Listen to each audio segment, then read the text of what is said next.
Welcome back to the Schools of Excellence podcast. If you listen to the last episode, which is what to do when success starts to feel like survival, thank you. And if you felt something stay with you that wasn't loud or urgent, but really just like, ooh, that like was present with me, I'm glad and welcome back. And if you didn't listen, that's okay. Even if you didn't, you don't remember what we spoke about. You don't need to remember. You don't need to track the thread or do anything about it. I just want to welcome you back here into this room. The series that we're on right now around This Can't Be Normal, my book that is coming out, is not a series that you have to keep up with. It is a series that you can re-enter and exit at any time, and you're always welcome and you'll always feel seen, hopefully. So you get to come in however you are, whether you're tired, distracted, capable, holding more than you want to, just welcome. Come have a seat with me here on the couch, the proverbial couch. I'm on an actual couch, but just pretend that you're sitting next to me. So I want to talk about the hidden cost of being the strong leader. There is a role that you play right now that you were not promoted into.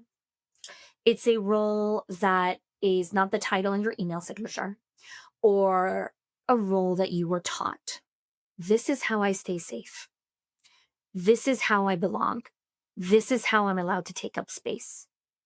And for many leaders, especially the strong leaders, okay, the ones who being valuable wasn't just encouraged, it was necessary. You were not praised for resting, okay?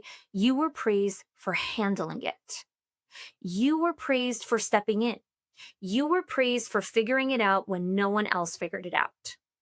And so slowly and quietly and almost invisibly, well, actually quite invisibly, leadership stopped being something that you did. And it's starting becoming something that you were responsible for. Somewhere along my leadership journey, I learned an equation. And maybe you did too. Okay. If I give, I belong. If I'm useful, I'm safe. Being impressive became my armor. And overfunctioning was a form of protection.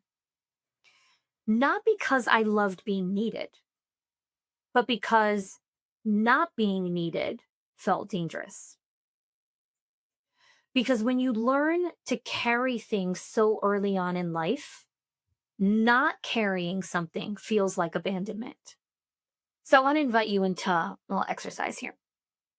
Have you ever noticed that moment where you can let someone else handle something, but you don't? When it's easier to stay late, send the follow-up, smooth the tension, than to sit in the discomfort of not being the one who fixed it. And then you get told you should just trust more. You're controlling. Oh, sweet love, that is not control. That is called survival adaptation. And let me explain what I mean. Adaptation is when your nervous system learns very early on that stability comes from being the person who notices, manages, anticipates, and holds.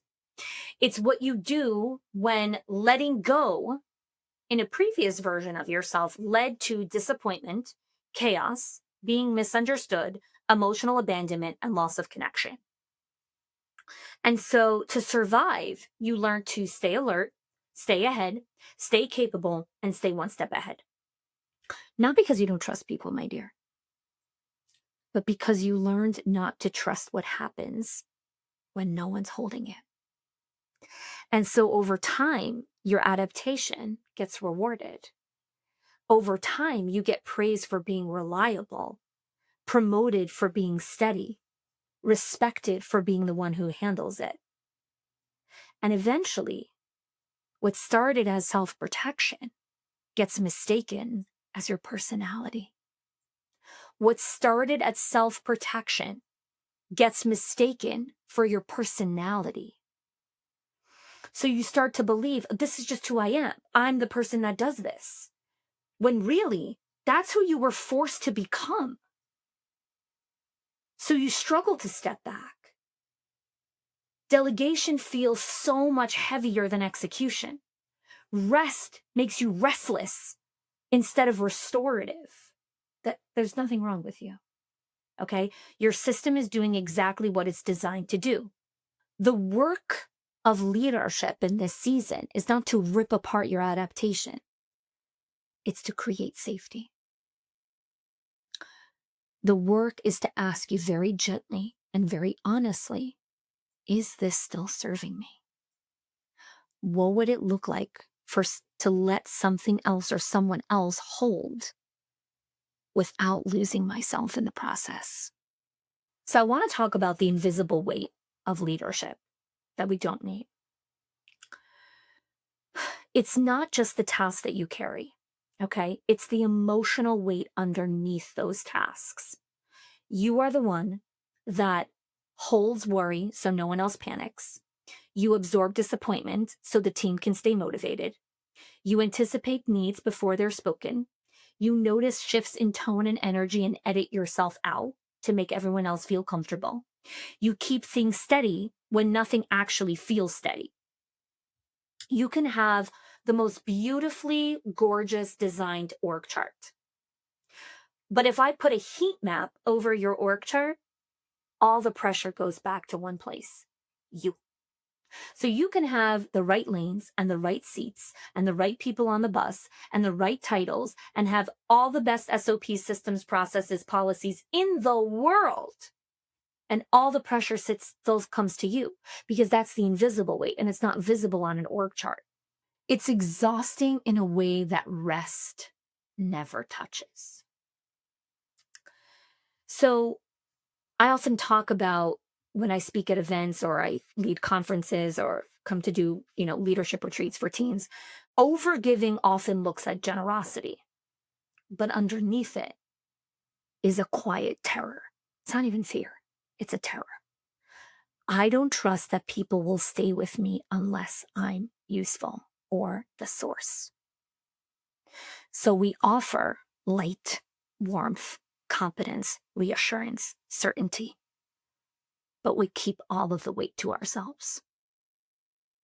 Because letting someone see our heaviness, our doubt, our fatigue feels way more riskier than carrying it alone. It's safer to be the strong one. It requires risk that you might need something and risk not being met. When you're always the source, you're admired, but you're never met. When you're the source, you are appreciated, but you are not accompanied. You don't have real support. When you are the source, you are valued, but nobody holds you. People come to you for answers, for steadiness, for direction, but they don't come for you. And over time, that creates a very unique kind of loneliness.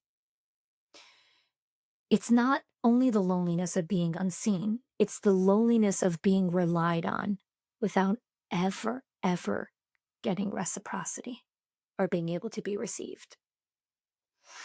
And the loneliness of never being able to arrive somewhere without your armor. So here's a question I want you to sit with. Please don't answer it. Just sit with it. Just notice it. And I want to pause here for a second because I do know that many of you are listening right now might feel very raw and tender or even emotional or crying at this point. That's data. That's beautiful. That's information that your body is actually catching up and experiencing reality. And you don't have to solve anything. You don't have to do anything with this information. If you want to take a specific action, you could go download the book. You can go read some more about it so you can meet yourself differently. But please don't feel this urge to be like, oh my God, I have to sell this. I have to sell it. Just sit with it. So, question that I want you to sit with. When was the last time you walked into a room and didn't immediately scan for what was needed of you? No fixing, no smoothing, no leading, just arriving. If that feels so unfamiliar or so unsafe, that is data for you. That tells you something really, really important, because there is a difference between being essential and being chosen. There is a difference between being essential and being chosen. One keeps you needed, the other one makes you known. And so many strong leaders have only experienced the first one. So I want to gently close a little bit of this conversation with some more questions that can be some journal prompts if you'd like, or you could just listen to the question and be like, oh, that's an interesting question. What part of you learns to earn safety by giving? Who knows you when you're not useful? What would it feel like to arrive somewhere without needing to be impressive or intelligent? What kind of relationship would be possible if your presence, not your contribution, was enough? Just notice where your body responds. Wanting to be met and held does not make you needy. It makes you human. And longing to be valued for who you are, not just for what you carry, is a signal. A signal that something in you is ready for rest, ready to be met, ready for shared weight and partnership, for a different kind of way of being strong. I wrote chapter 1 of my book for leaders who learn to survive by being exceptional and strong and needed and reliable and predictable, who became very capable very early on, reliable, all the things. And so chapter 1 doesn't ask you to stop giving of yourself. It names the cost of being the one who always has to bring the warmth and the light and the answers, and who never gets to know, where do I put this weight down? So if you want to read it, it's there. Click the link in the show notes. And don't change anything tonight. Just stay with the question, right? What would it be like to be in partnership and relationship where your presence is enough? Thanks so much for joining me. If you are loving the Schools of Excellence podcast and have gotten any value out of it for your school, I would love if you can do 2 things for me. 1, subscribe to the show so you never miss an episode. And 2, can you please leave us a review? Reviews help other school leaders know that this is the place to learn how to build a school of excellence. And I would be so grateful if you can do that for us. Your help and support makes this show to be able to be listened by the thousands of other school leaders all around the world. Thanks so much for listening, for giving us your time and attention each and every week, and I appreciate that you have joined us.